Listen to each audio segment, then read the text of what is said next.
Senate to confirm 43 ministerial nominees today.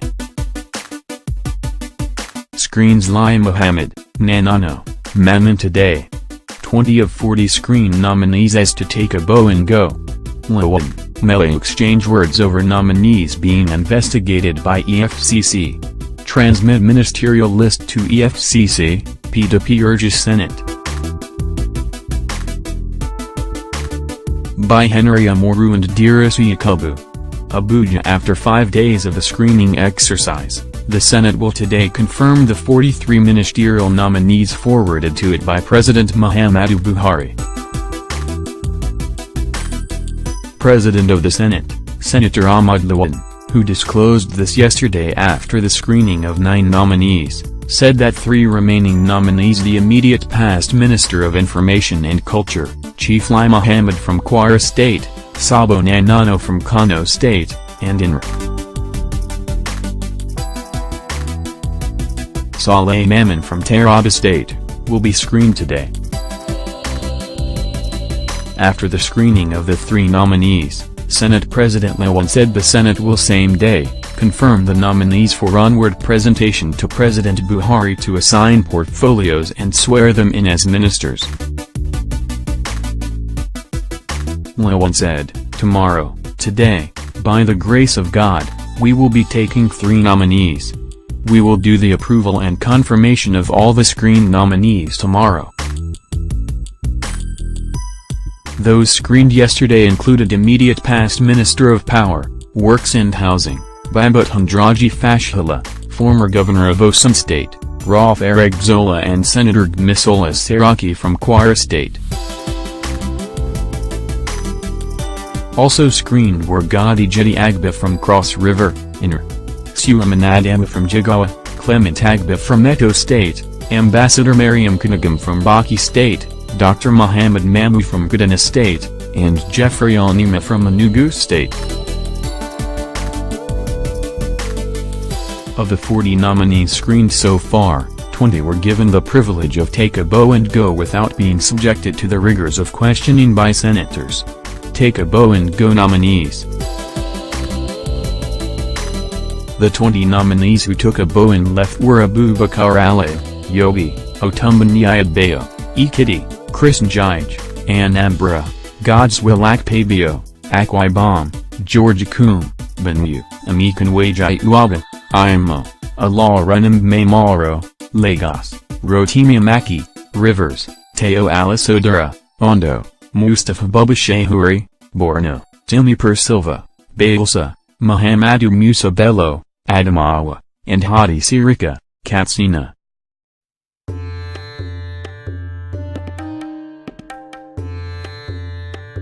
Also excluded from the scrutiny were 7 female nominees: Zainab Ahmed, Kaduna, Sharon Nikazar, Anambra, Ramatu Ale, Kogi, Sataya Farouk, Zamfara, and Pauline Talin, Plateau State, Senator Gbemisola Saraki, Kwara, and Ambassador Mariam Kadigam, Bauchi.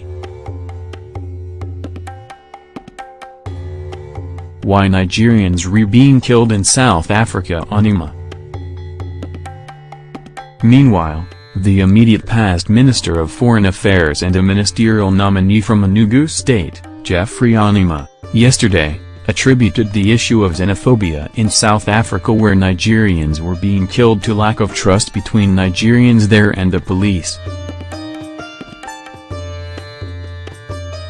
Onima told the senators during the screening that he had opened discussions with the Nigerian community in South Africa towards seeking understanding and cooperation of the country's security agencies, particularly the police. Asked Senate President Lawan what he would do differently if returned to the Foreign Affairs Ministry, Onima assured that with sustained communication between the Nigerian community in South Africa and the police, the narrative would change for the better. The South African police is not complicit. We are about signing a memorandum of understanding. For me, what I believe is the issue of deficit in communication and the oversight of security agencies in South Africa. You must not forget that the crime rate in South Africa is very high. There must be a hotline between me and my counterpart in South Africa so that we can easily get to the highest level of communication in South Africa. Members of the Nigerian community told me that they know the criminal elements from Nigeria, but because of the trust deficit it is difficult to have interface at that level. Responding to question from the Senate Chief Whip and Senator representing Abia North, Orjius Arakalu on the hostility of other nations to Nigerian investors in their countries, Ambassador Onime promised to open discussion with the business community in Nigeria to address the challenge. Lawan, Mele disagree over nominees' graft status. However, during the screening of Gadi Jedi Agba, Cross River, there was a mild drama between Senate President Lawan and Senator Dino Mele, PDP, Kogi West over alleged corruption status of some ministerial nominees. Trouble started during the question and answer session when Senator Mele, who had risen to commend President Buhari for appointing Gadi Jedi Agba, noted that he was one of the nominees being investigated by the Economic and Financial Crimes Commission, EFCC.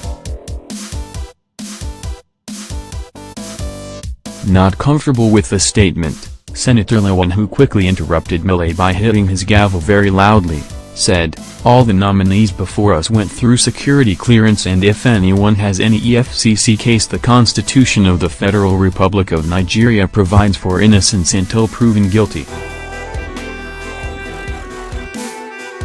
So none of our nominees is a convict." Not satisfied with the interjection by the President of the Senate, Mele reiterated that some are undergoing investigation, saying he has not passed judgment. Mele, who expressed hope that the nominee will adopt the international best practices to respond to pipeline vandalism if he becomes the Minister of Petroleum, however prayed that President Buhari would Jedi Agba Minister of Petroleum.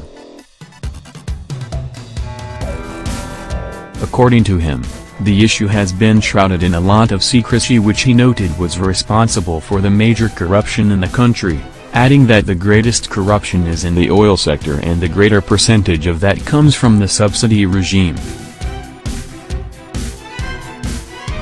"I'll establish modular refineries, end subsidy, oil theft, if and," says Jedi Agba.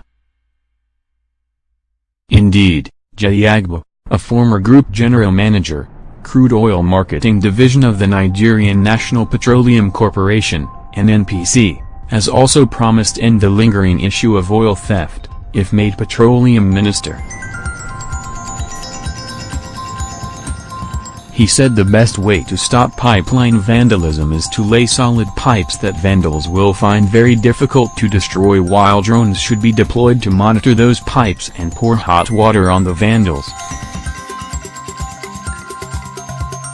He also promised to end fuel subsidy, saying the government does not need to spend trillions of taxpayers' money to subsidize imported refined petroleum products once crude is taken directly to the existing functional refineries across the country. He said he would work to ensure what he termed optimum functionality of all the government-owned refineries, as well as the completion of privately owned refineries under construction, and the establishment of modular refineries. He called for the establishment of a control room equipped with competent professionals in modern technology to end oil theft and pipeline vandalism. Eric Zola calls for heavy taxation of rich. Also, immediate past governor of Osun State, Ogbeni Ralph Eric Zola, while responding to a question on taxation, said that for Nigeria to have a just taxation system, the rich or the wealthy in the society must be specially taxed to bridge the wide gap between them and the poor on one hand, and in raising the revenue profile of the country for infrastructural development.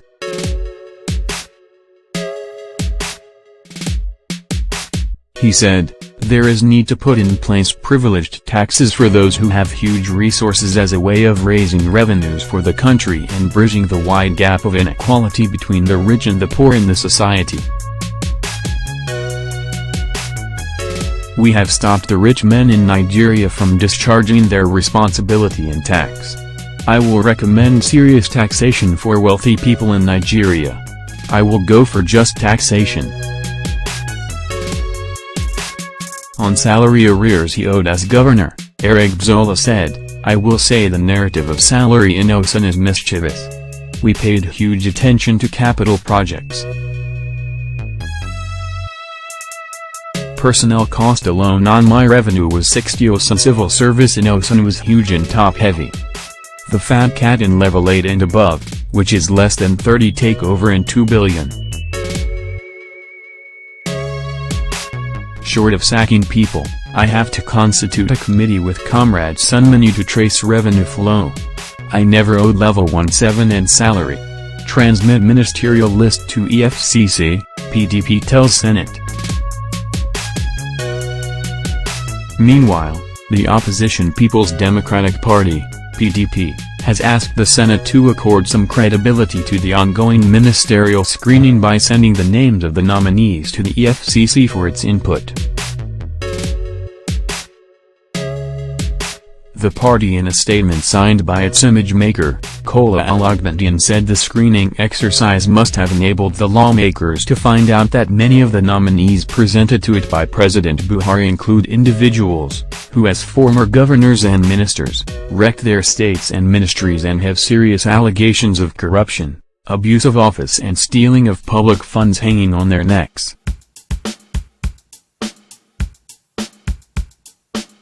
According to the statement continued, the PDP calls on the Senate to note that some of the nominees have failed to defend their corruption allegations.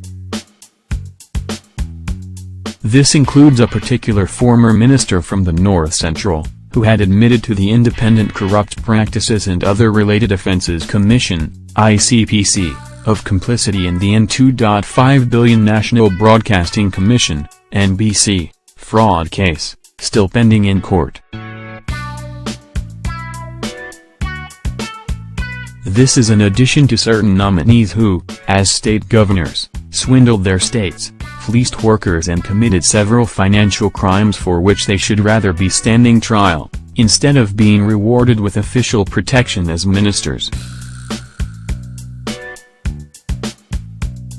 The PDP also invites the Senate to note that President Buhari has not demonstrated any commitment to the fight against corruption, and for that reason, Nigerians now look up to the National Assembly to protect the nation from the excesses of the Buhari presidency.